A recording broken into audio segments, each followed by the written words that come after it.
Studio is one of the largest movie studios on the planet. So not just me here today, I want everybody to give it up for our driver. Her name is Kim. Get up for Kim, everybody. Otherwise, we'd have to walk 400 acres of movie studio, and that sounds terrible. So we won't do that. Also, we have a very special guest today. You may know him from The Tonight Show with Jimmy Fallon. You made it. Welcome to the Universal Studio Tour. I'm Jimmy Fallon. I'll be making sure that you get through this experience in one piece. You've got the very best guide. Nick. And the greatest driver. Kim. They're the best. I love them. Even though Nick owed me $5. What? I know you guys are excited to get on the tour, but first, a few safety rules. That is right, Jimmy. First, if you need any guest assistance, or you have a medical emergency, or you drop something of value off the side of the tram, you're going to reach up and grab that red cord that runs all along the center of the ceiling of the tram. And then I'll come back to assist you as soon as it's safe to do so. Otherwise, during the entire tour, stay seated, keep your arms and legs inside the vehicle at all times. Remember to use that red cord above your head if you need any assistance. The studio is private property, and if at any time you can't wait to use the restroom or drop your phone or something, pull that cord and remain seated. Also, no smoking of any kind today. Be prepared, our tour features some loud noises, sudden tram movements, fire effects, and mini water effects. So keep your eyes open for some cool photo opportunities, but keep an eye on them so those cameras don't get wet. Also, lastly, do not use selfie sticks. All right, everybody, now we're heading into the actual movie studio. On both sides of the tram here, you're going to see our movie timeline. We have more than 100 years of history here. We actually moved out here and opened up March 15th, 1915. If you look at your screens, that guy waving his hat in the air, that is our founder, Carl Laemmle. He's a German immigrant, moved over here in the late 1800s, became fascinated with film. He started the Universal Pictures Company, and then he moved out west to purchase this plot of land we're driving through and opened Universal City. We are our own actual city. Actually, one of the real things you're going to see, one of the last real things actually, to your right is Fire Station 51. That is a real working fire station. Full of actual firefighters. Other than that, we have some few other things in a real city. We got stuff like shops, restaurants. Let's see, we have our sheriff's department. Lots of stuff that a real city would have, except for people. No people currently live here at Universal Studios. It'd be a real bummer to work and live in the same spot, so nobody lives here. But now we're heading into the front lot. Right behind me, you're going to see one of the first of our many sound stages. This is Soundstage 12 right behind me. Soundstage 12, one of the oldest, built in 1929. Roughly 30,000 square feet. It's quite big inside. Now these sound stages, we can do all sorts of filming. I'll show you a few examples here on your screens.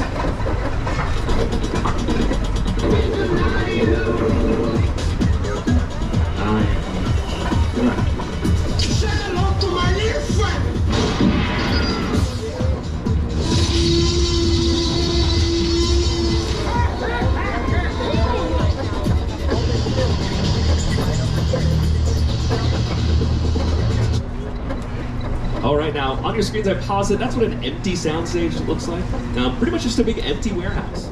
Soundproofing along the ceiling, the walls. Actually, look to the left here as we drive by. You can see some in the flesh, fully empty. They just wrapped up a few projects in here. They currently have been filming the show Grand Crew and let's see, the new Bel Air show, which is on our Peacock streaming service starring Jabari Banks. It's a dramatic reimagining of the Fresh Prince of Bel Air.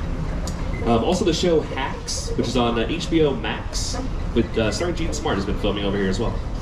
Now, as you look at your screens, I mentioned those kind of big warehouse buildings, so we can kind of build whatever we want right inside. Kind of keeps it so we can continually film, especially soundproofing. We can kind of go day and night, whatever we need to do. Now, if you look over to your left a little bit, Soundstage 14, also currently being used by the show Bel Air. They've been doing a lot of filming in there recently. But Soundstage 14, second largest soundstage we have. Also one of the oldest as well. Cool thing about this one is it's got a pit right in the middle, and so you can build things out of it. If you've seen the original Jurassic Park, the scene where the kids are stuck in the tree and they get sneezed on by dinosaurs, all filmed right in Soundstage 14.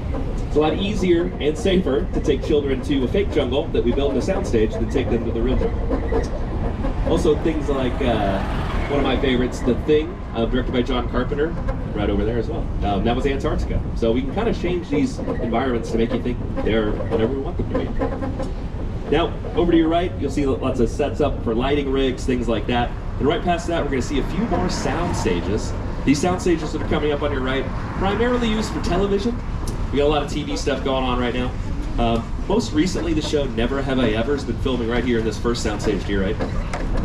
Show on Netflix. It's Mindy Kaling's one of her most recent projects. And so many more. NBC's been making TV pretty much since it was invented.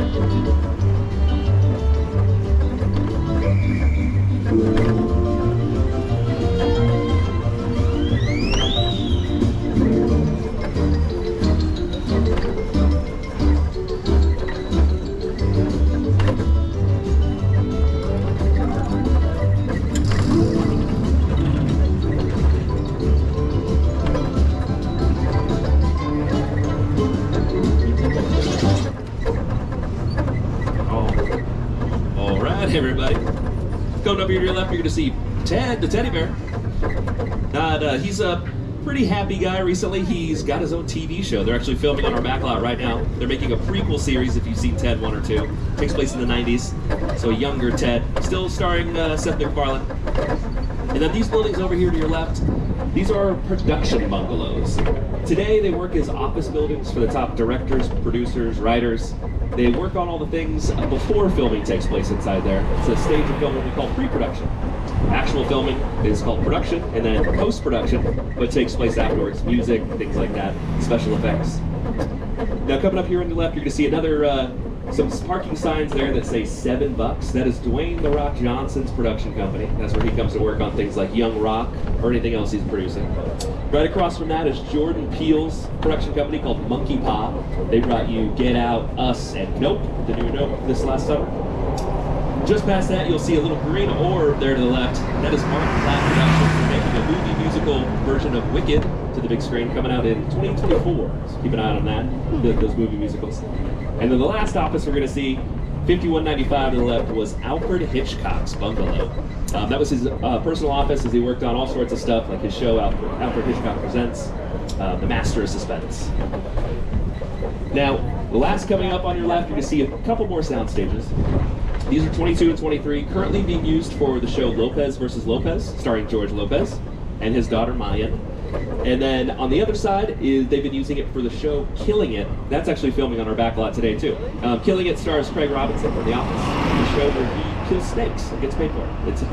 It's kind of a dark comedy. It's fun, though. All right, now I've talked a lot about buildings we were not allowed to see inside of. In just a minute, you're going to get a little glimpse of some of the secret stuff they're working here to the left. So take a look at our Metropolitan Sets. What they aren't set up to be, it's kind of a Chinatown here to the left, they're still working on it. Things like American Ninja Warriors filmed down there, Rutherford Falls starring Ed Helms, Captain America the First Avenger, tons and tons of cool stuff. But now we're going to head up the hill here, and we're going to hear from one of the more popular directors of the last few years. You might know him. His name is Peter Jackson. It's the original King Kong that made me watch it. Now that whole effect we saw was made with the help of Peter Jackson and his creative team at Weta Digital, or Weta FX as they're called now. Now if you haven't heard of Weta FX, you've definitely seen their work. You've seen Lord of the Rings, the Hobbit movies, Avatar. They've done pretty much all the effects for a lot of the Avengers movies, Wonder Woman, Deadpool, so they're very, very good at what they do. They've actually won 6 Academy Awards. With a project like Studio Tour, the audience is in the middle of the environment. They're looking in all Also, everybody, make sure to take one last look here to your left. See that stuff they're working on. From the other side. Working on a movie, you'll always know people are looking straight ahead, they're looking at the shot that they're working on. Here you have to take into account that people are looking in all directions. Also, one of the things about this ride, unlike the movies that we're used to working on, there's no cuts, because it's one giant shot. This tram that's driving along through Skull Island is where the camera's from. This ring represents where the screen is 10 meters away. We're really creating about 50 minutes of a feature film. That amount of visual information, that number of pixels, and presenting it to the audience, it's a hell of a ride.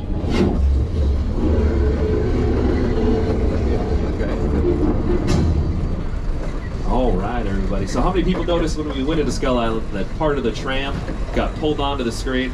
and we lost Car 5. I'm sure they're fine. R.I.P. Car 5. But when that appeared on screen, that's what is known as a picture car. So picture cars can be anything from destroyed trams, any kind of vehicle that can help set the scene. You'll use old 50s cars, kind of tells us we're already back in time. We don't need to be told that because we can see those kind of set pieces. And our heroes can drive some pretty cool cars as well. I'm sure you know at least one or two Fast and Furious characters that has a dope ride. But if you're on your left, you're going to see some famous picture cars. Some of these would be just as famous as the stars themselves. So if you want to get a good look at some of these picture cars, take a look to your left here. First coming up, you're going to see the Yellow Deuce Coupe from American Graffiti, one of George Lucas's early ones. Of course, Magnum PI's Ferrari there to the left. Now that Ferrari is a shell of a Ferrari, the heart of a Volvo. A lot cheaper that way. Some very futuristic cars from Back to the Future cartoon. Now these Flintstones vehicles, modified golf carts. Yeah, so actually, some of them did actually run. Harry Potter's Ford Anglia, Chamber of Secrets. Then we got several Jurassic Park and World vehicles. Prize Van from Nope. The Crawdaddy boat from us don't even have to be real cars. It could be boats. Now here, take a real close look at this Bradley fighting vehicle from Transformers as we go by, because it is 100% fake. Totally fake. That's mostly plywood and plastic. Way easier and cheaper to do that. Now Transformers is a Michael Bay movie, and Michael Bay loves explosions. So if we blow up a real tank, that's the entire film's budget. If we blow up one that looks real, that's made out of wood, we can do it all day. We'd blow up 1,000 tanks, and he would. So it kind of shows you that we can make things look as real as possible, but we don't really have to use them at all. Now coming up ahead, we got a very special guest. I'm going to let him introduce this next area. Welcome to Jurassic Park. That is right, we're heading back into Jurassic Park, the little island off the coast of Costa Rica. Now, as we head in here, we're going to see some set pieces from the original trilogy. So Jurassic Park 2, The Lost World, and Jurassic Park 3.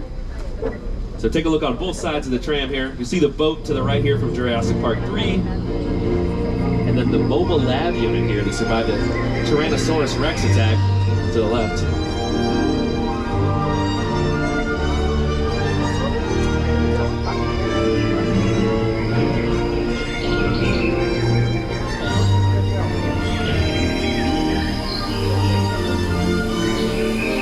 And just ahead we got some cages with some, oh gosh, the dinosaurs broke out. Brace yourselves, everyone. Oh my gosh, it's still happening. Be ready, cartoons. They're still attacking. If you get any of that on your skin, it's highly acidic. Be careful. And if you guys hated those Dilophosaurus, here's the Spinosaurus. Get ready for her. Here she comes. It's actually just a statue. It's just a statue. Now, how many people have seen the original Jurassic Park? Okay, I should see all the hands. If not, we'll take a quick 2-hour break. We'll drive this thing over to the cinema. We'll go watch it. One of my favorites, but weather plays a really big role in a lot of movies, but Jurassic Park, the original, for sure. There's this big storm that rolls into the island. They get trapped there. Well, weather effects, whether it be rain or snow, sleet, ice, fog even, you gotta make all that stuff happen. You can't just wait for Mother Nature to work with it. So if we're going to Old Mexico here, I'm going to give you a little demonstration of how we make effects, weather effects, for film and television.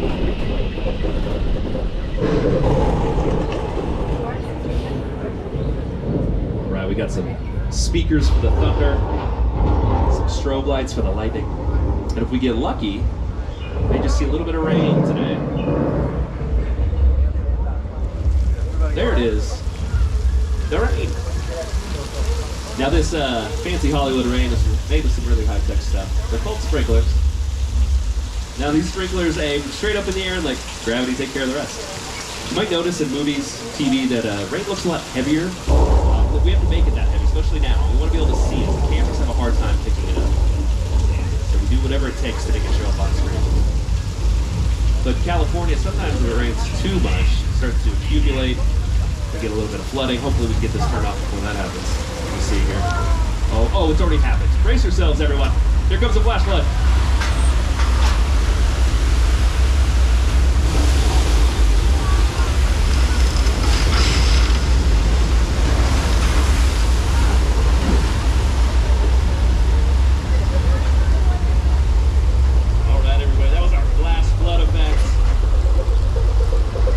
There was going to be some water effects today. I should have also said if you're sitting in one of the blue seats, you'll probably get wet.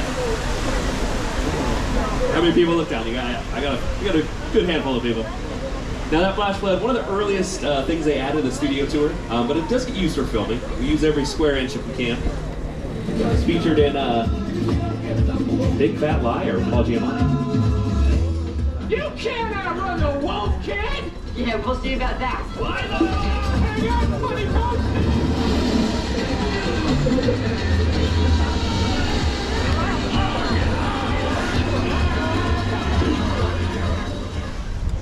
Also, Lady Gaga filmed the Judas music video out there if you've seen it. Now, you can see over here to the left, they're doing some filming for the New York Film Academy. But that area is called 6 Points, Texas. Those are some of the oldest sets in Universal. So they're obviously shooting some sort of Western scene over there today. But those sets have been there all the way since the silent film era.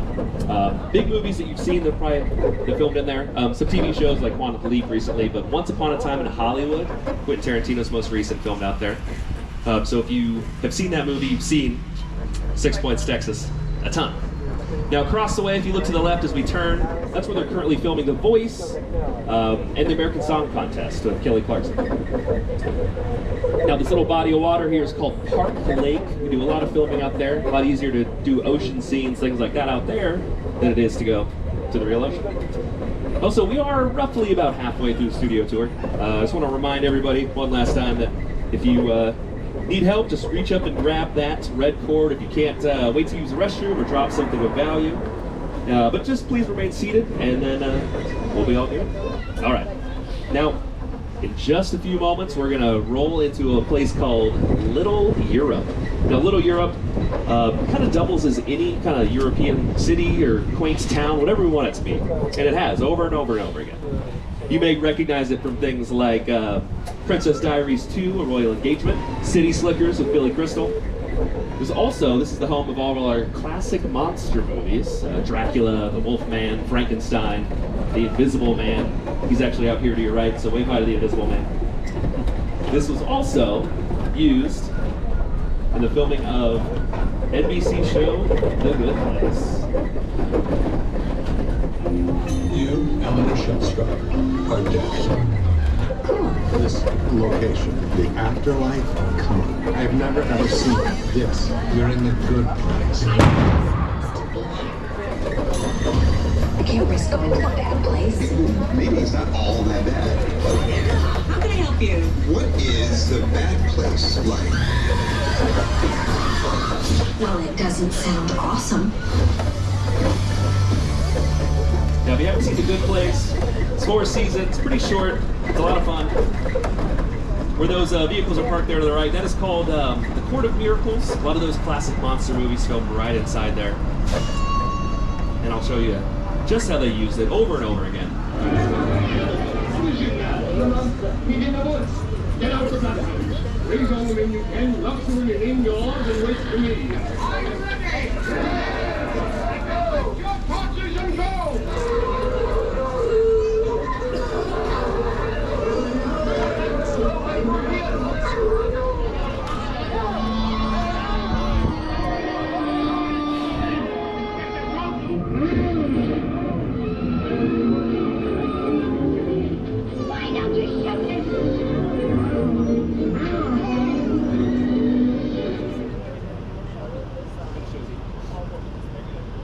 There it is. It just kind of shows you that we can use the same sets over and over. Different camera angles, different lighting, things like that. Kind of wildly change the area.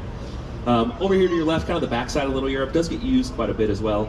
There are some vehicles here, but things like the Pirates of the Caribbean, Curse of the Black Pearl, filmed out here.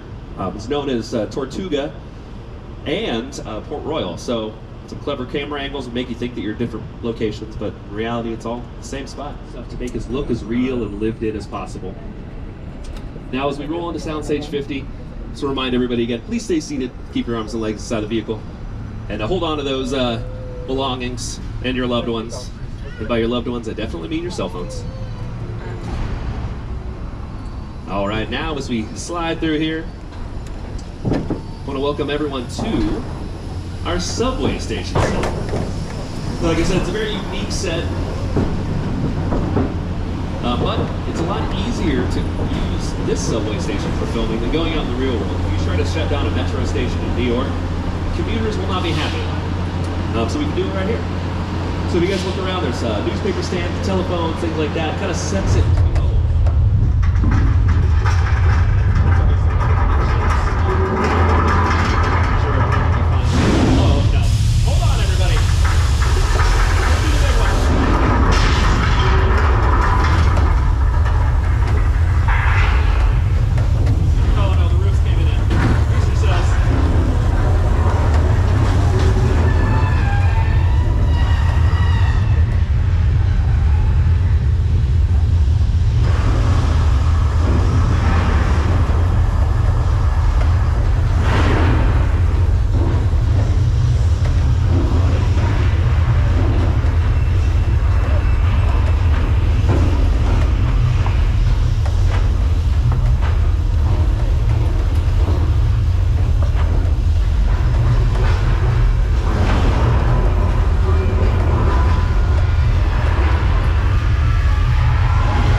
Now that simulated earthquake is modeled after the movie Earthquake from back in the 70s. We had a lot of disaster movies, Earthquake, Airplane 76, Airplane 77.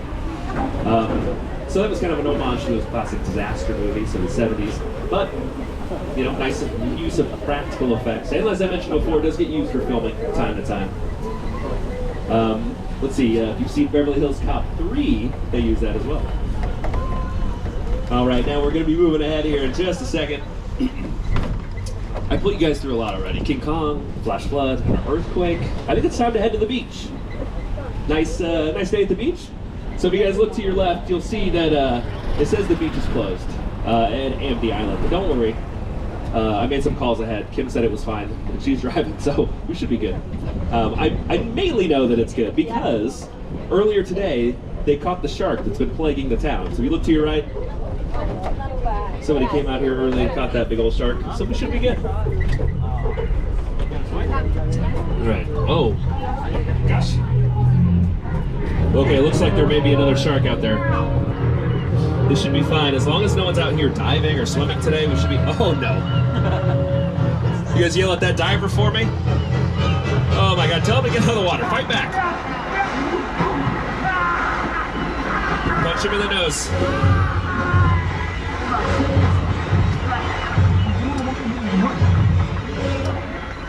Well, he's not okay, so we're gonna go. We're gonna head out. There's a lot of paperwork to fill out when we witness something like that. Here, we'll just hide behind the dock here with these large barrels of gasoline. That seems safe. Something's taking the part of the dock away.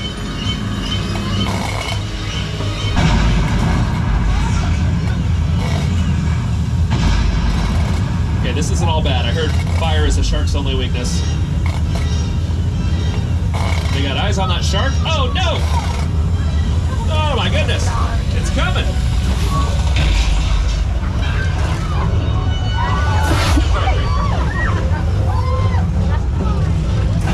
One last time. All right, everybody, give it up for Bruce the shark. Now, Bruce, as you guys just saw, the star of the hit movie Jaws. He is huge. So anybody here in my front car know what kind of shark Bruce is? Nobody? It's a great white? It's actually plastic. It's a plastic shark. No, it is a great white. You're very smart. You nailed it. Our Bruce works really, really well. Jumps out of water on cue. Really takes a bite out of the diver. But the original shark they used for filming worked terribly. They never tested all the mechanics in saltwater, so they put it in the Atlantic Ocean near Martha's Vineyard where they were filming, and it barely worked at all. They pushed the film back more than 100 days. They went way over budget. Steven Spielberg thought he'd never work again in this town. But with some clever editing, they figured it out and became one of the biggest hits of all time. That's a much maligned shark. The shark was frustrated. It didn't really work all the time. It didn't work hardly at all. Wherever you were on the island, you hear the radio waves. They were always saying, the shark is not working. Repeat, the shark is not working. We just waited around. We just waited and waited and waited. The shark worked well enough for a while there in the basic level. So I really owe the shark a lot.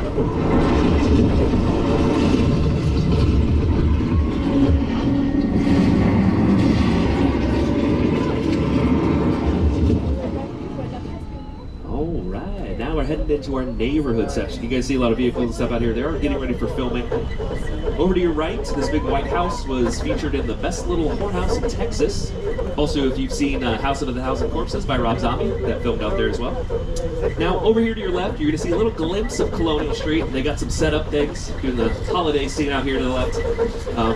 Colonial Street, also known as Wisteria Lane. If you ever watched Desperate Housewives, that was where all the dead housewives lived. Also, tons of other movies filmed down there. I'll show you examples, how it looks, and what we've used.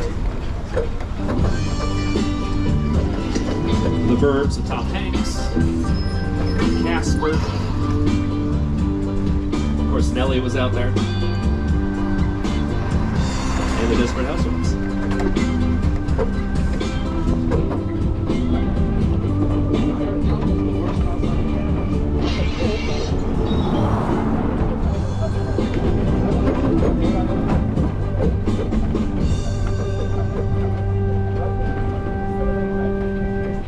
And as we head up the hill, you probably noticed that we're in the middle of nowhere.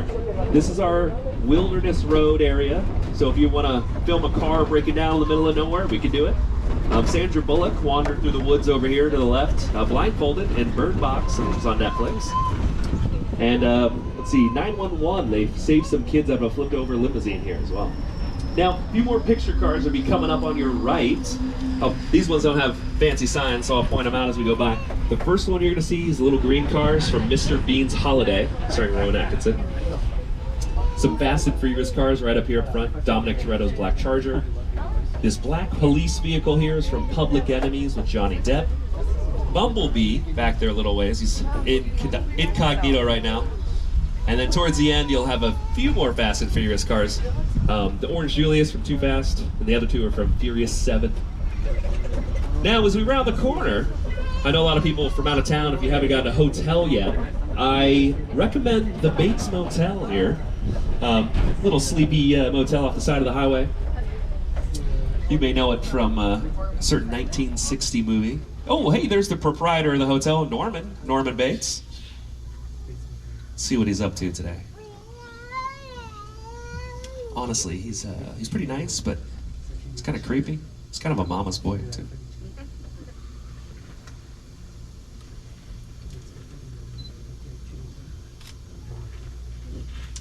Oh my gosh, wow.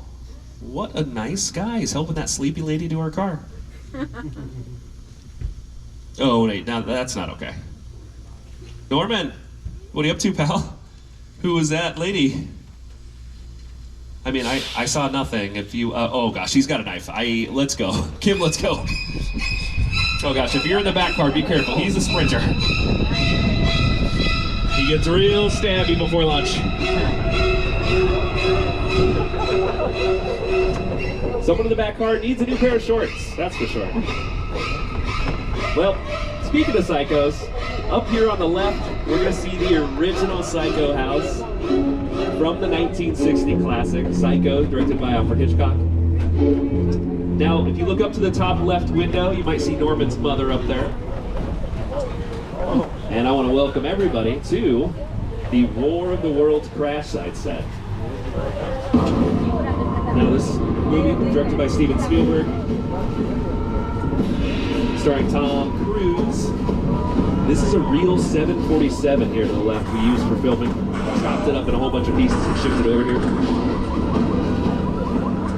Alright, I'm going to play this clip to show you how it's used in the movie, but I want to let everyone know as soon as we leave this area, we're going into a quiet zone because they're filming nearby, so you're not going to hear me for a while, but I'll play some clips. The airplane crash site set is a perfect example of a set that is all designed around the vision of Steven. You sit down to talk about the area. I thought, what if the 747 goes down right in a big neighborhood? Because it's just something you don't see. You're doing good. You can keep pressing me. That's not this is your close your eyes, okay? Now closed.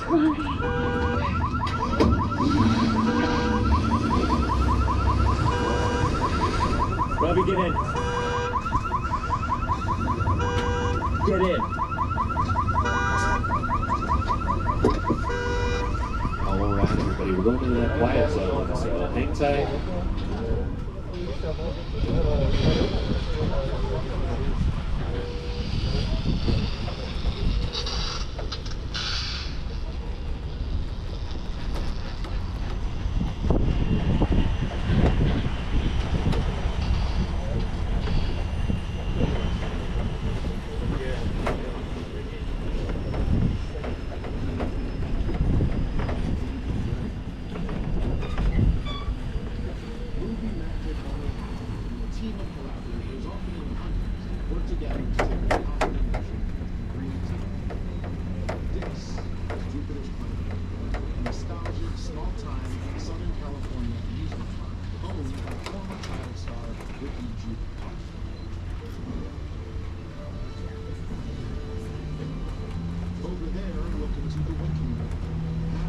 Taken just like the kids in that old 90s movie kid show.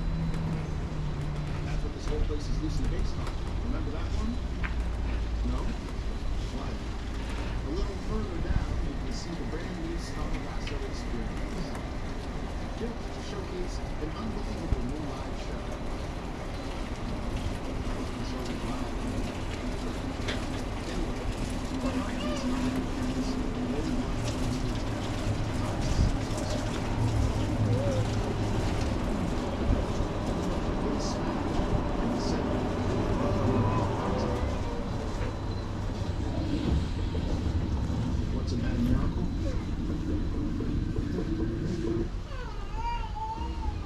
Welcome to the world of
They're filming something here.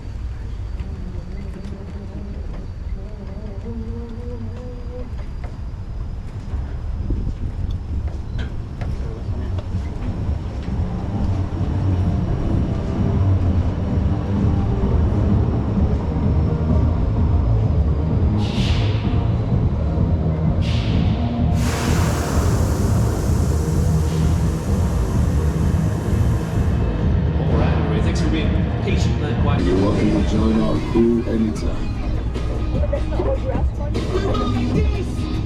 Alright, that is the epic finale of the studio tour. And it sounds like Dom has invited us to join the crew. Does anybody want to give up their normal life and become a criminal? Everybody? Wow. All right, we're just about out of time. We're gonna head back to the unload where we got back on, and you guys can continue the rest of your day. Hope you guys had fun here at the Universal Studios tour. You know, for more than 100 years, as I mentioned before, Universal Studios has been here, making you laugh, cry, sit on the edge of your seats.